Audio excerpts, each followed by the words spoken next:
My daughter is nearly an adult and is applying for colleges. We have a college fund set up for her that we've been adding to since she was an infant. It's a sizable chunk of money, and many donations from family have gone into it and her own savings occasionally. We've always made it clear that the money is there for college only. She never had to put her savings in there. She has a separate savings account, but did so anyway. Her girlfriend lives in Australia, and they're both huge Supernatural fans. They've both wanted to go to the convention for years, at least 5 that I can remember. 2 of the main guys will be at a convention in Australia. She begged me to let her go. I said no, but the con is set for her after the 18th. I can't stop her if she pays for it. I assumed she'd use her savings. I checked the college account to add some in and noticed a chunk of money missing. I spoke to my daughter about it, and she admitted using the money to pay for the convention. She bought herself plane tickets, her girlfriend's plane tickets, other end of the country, and both of their con tickets, as well as booking a hotel.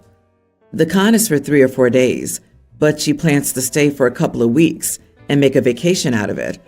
All in all, she's taken about $10K. I lost it, honestly. I demanded she cancel, which fell on deaf ears. I tried to cancel for her, but she won't be refunded everything, so I'm hesitant.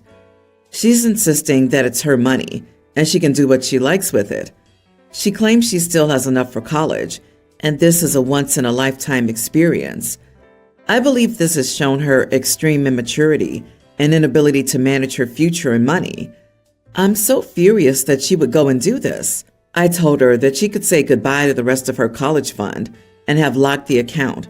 I'm now the only person with access. She said she'll pay it back, but it seems unlikely. My wife thinks I'm being harsh and that she's right. She put at least $5K into that account herself, so she really only took $5K, which my mother-in-law has said since she'll pay back. I think this teaches her she can pay her way out of messes. I was certain of my decision, but everyone was acting like I was the idiot.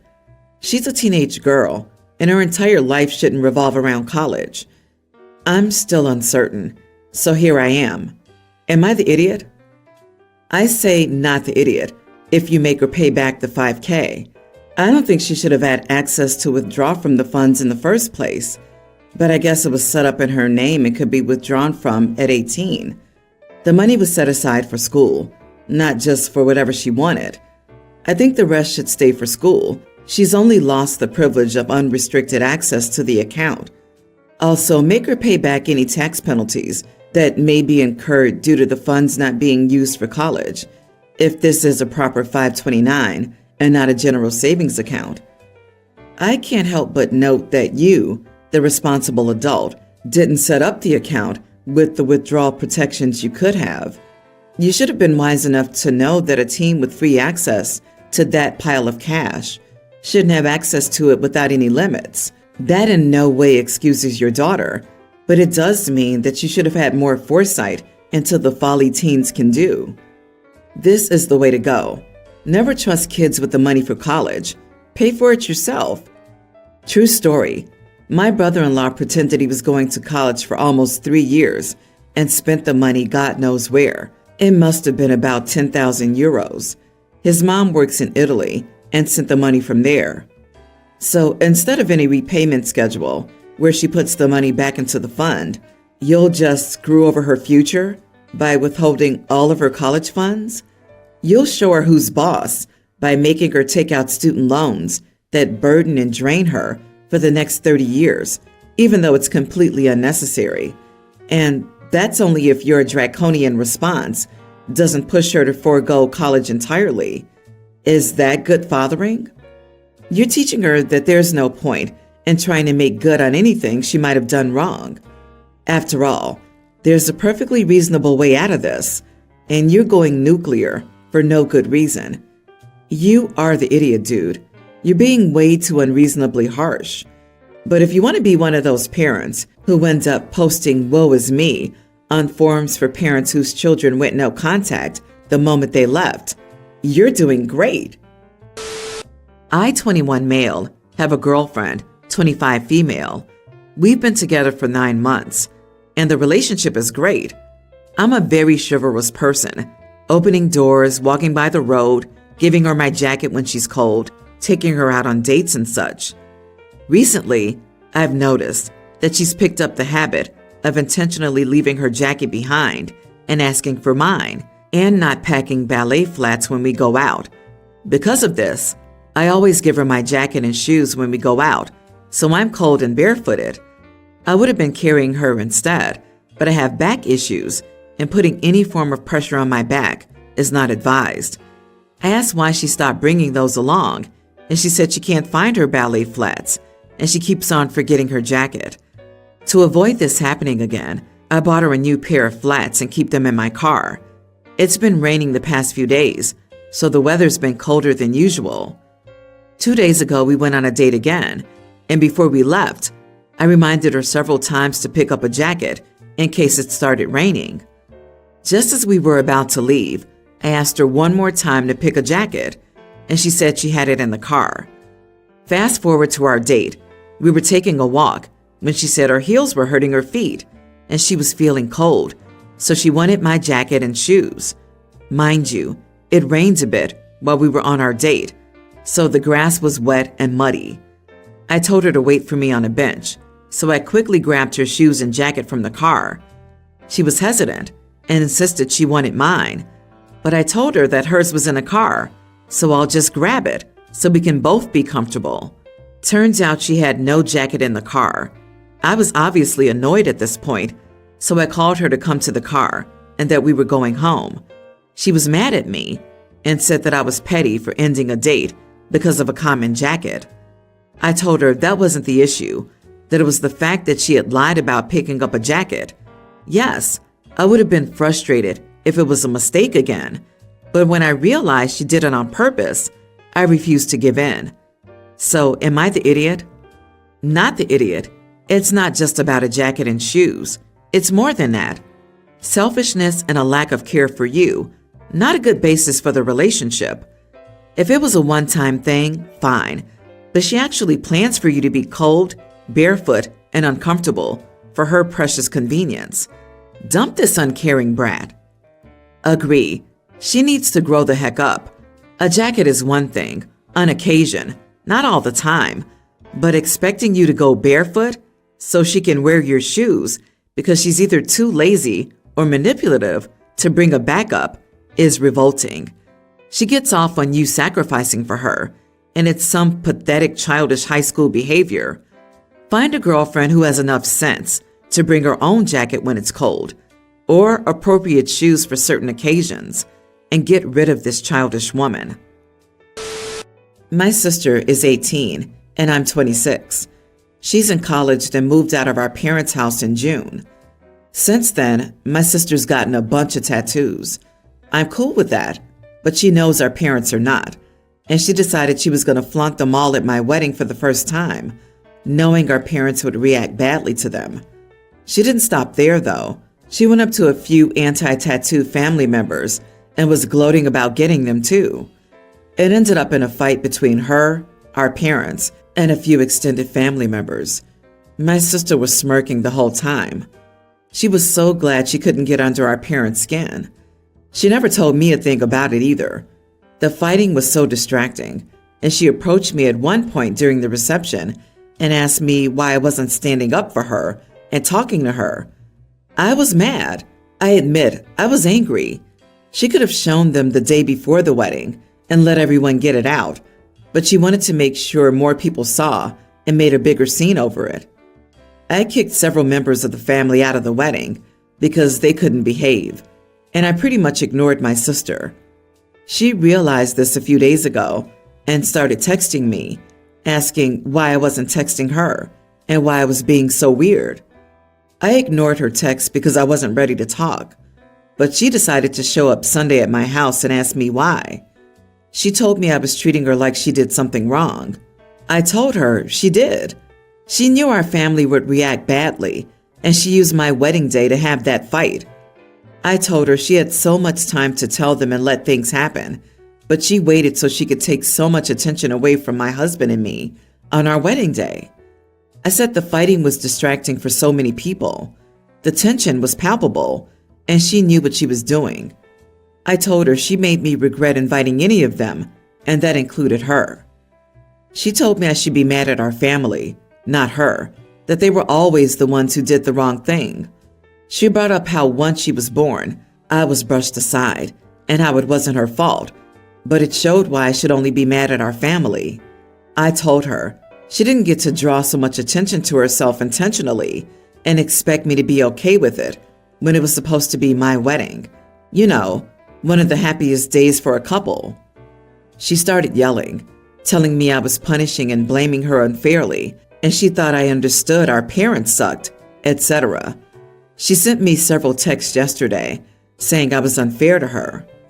Am I the idiot? Don't wear white dresses to a wedding. Don't propose at a wedding. Don't make a pregnancy announcement at a wedding. Don't come out at a wedding. Don't bring your dog to a wedding. Don't do anything to take attention away from the bride and groom, or bride and bride. It's their day, not yours.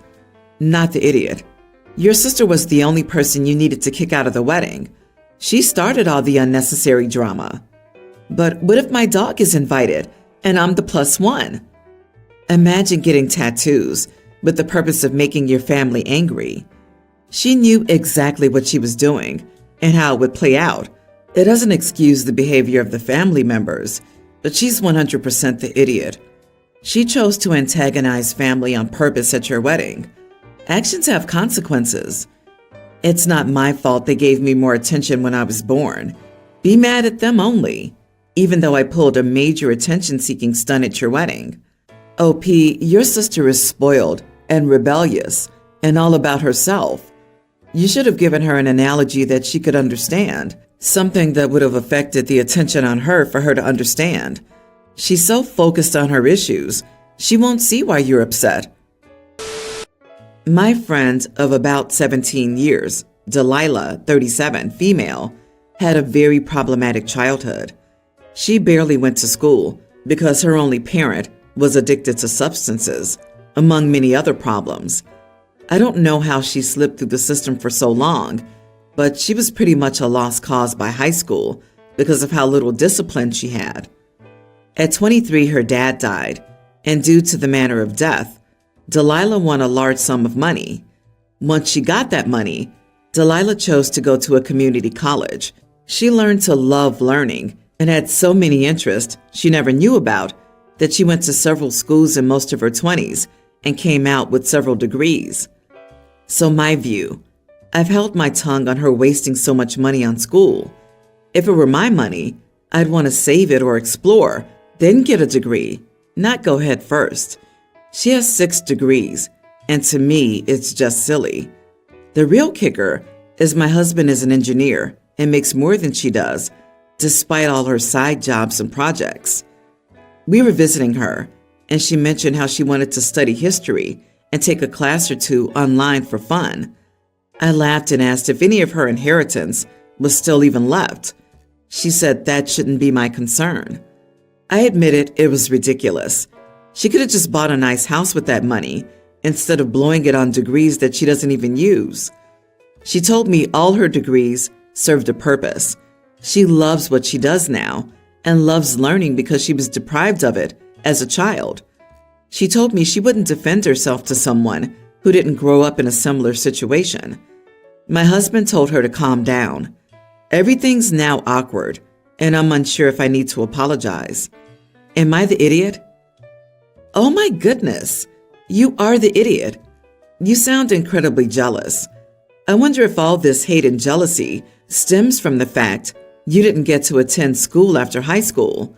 You said your husband makes more money than her and not you. So my question is, are you making more money than her?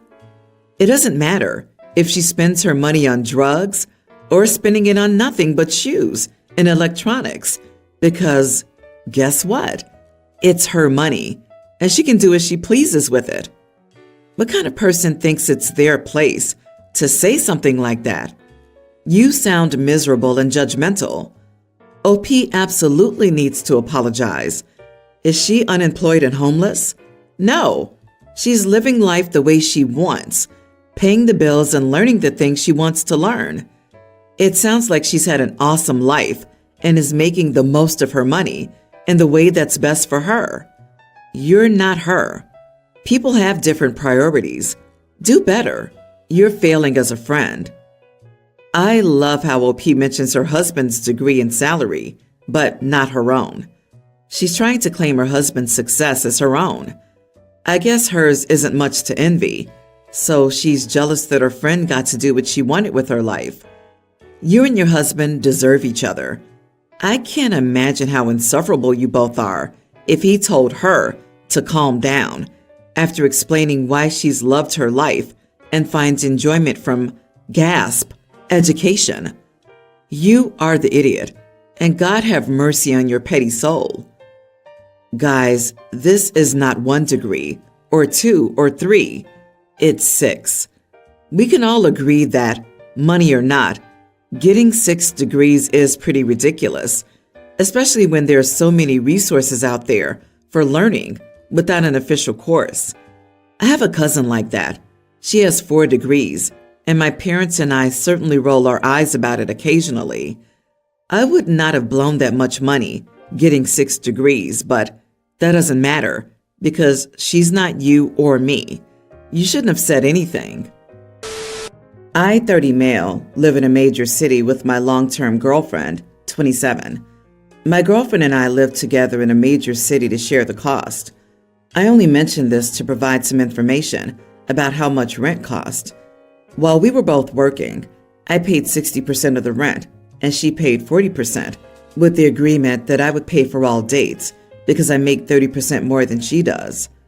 My girlfriend has felt depressed about her career choice, so I suggested that she quit her job and take some classes to gain certifications in a career she would like more.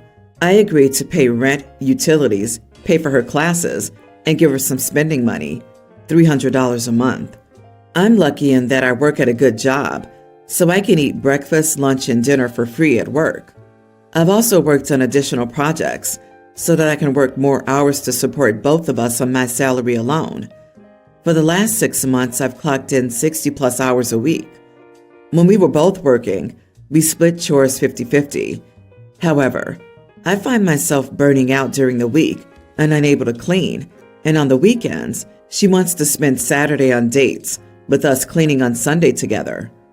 We got into a bit of a row because I said that I was dying and I needed a day, Sunday, where I could just be alone or do something with my friends. She said she appreciates my help with her career change, but since we both live in the apartment, we should both clean. I don't think it's fair since she's home much more than I am, and I make almost zero mess because I spend 60 plus hours a week at work. She said just living in the house creates a mess, and I should help clean it. Am I the idiot for asking my girlfriend to just clean 100% of the apartment? How much time is she spending on schoolwork? I'm going to guess it's dramatically less than 60 hours a week. It's not about the financial contribution, but the time difference in what you're doing. Not doing anything around the house isn't fair, as in you should pick up after yourself rather than leaving a mess for her to clean up. But definitely, the bulk should fall to her. And having a day to yourself is also totally reasonable. You are not the idiot. Everyone's the idiot here. Do you buy every meal at work? I would imagine you're at least making dirty dishes. Plus, the bathroom needs to be cleaned. Rooms need to be dusted and vacuumed.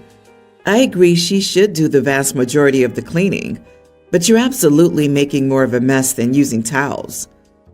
It's an apartment with 2 grown adults. No pets, no kids. How much is there to clean? A vacuum, quick, tidy bathroom, and kitchen wipe down should take at most an hour a week. I've been married for over 20 years, and I've done stretches of 100% of the chores. I've done stretches of 50%, etc. You support your partner in what they need at the moment. This shouldn't be triggering or about fairness. It's about how you can best support your partner. And sometimes that involves picking up the chores, slack, when asked. I bet you money that if OP was a female working 60 hours to support their boyfriend and asking him to clean as they pay for everything, The comments would be filled to the brim with asking to leave the dropkick. The amount of gender bias is insane.